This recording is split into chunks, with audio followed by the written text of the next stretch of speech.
And just quickly, before we finish this interview, I want to give you an opportunity to, of course, condemn the horrific attacks that we saw from Hamas. And would you, perhaps, unlike some broadcasters in the United Kingdom, declare these as terrorist attacks?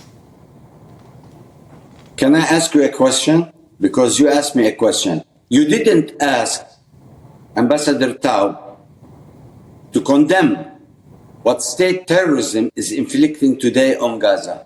And don't compare the occupied with the occupation, with the occupied, and don't try to put us, all in a frame that we are terrorists as Palestinians.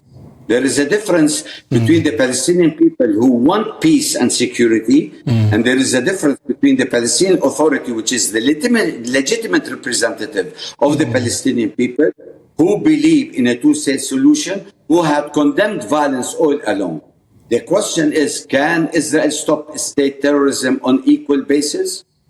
Of course, I did question the former Israeli ambassador at length in terms of what would be a proportionate response and whether it was right or not to be cutting off water or indeed electricity. I asked him detailed questions there.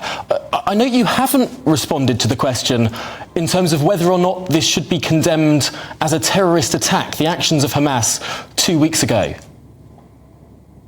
Violence breeds violence. And the situation in Gaza was on a powder keg. And what happened basically is a retaliation on the daily atrocities that the Israelis with the settlers are committing against our innocent civilians in the West Bank, in Jerusalem, in Gaza, and what have you.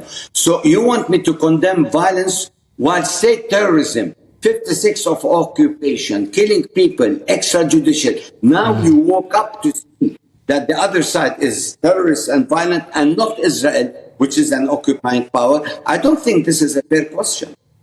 OK, you don't think it's a fair question? That's clear enough. Manuel Hassassian, thank you so much for your time. We really appreciate your perspective as well this morning.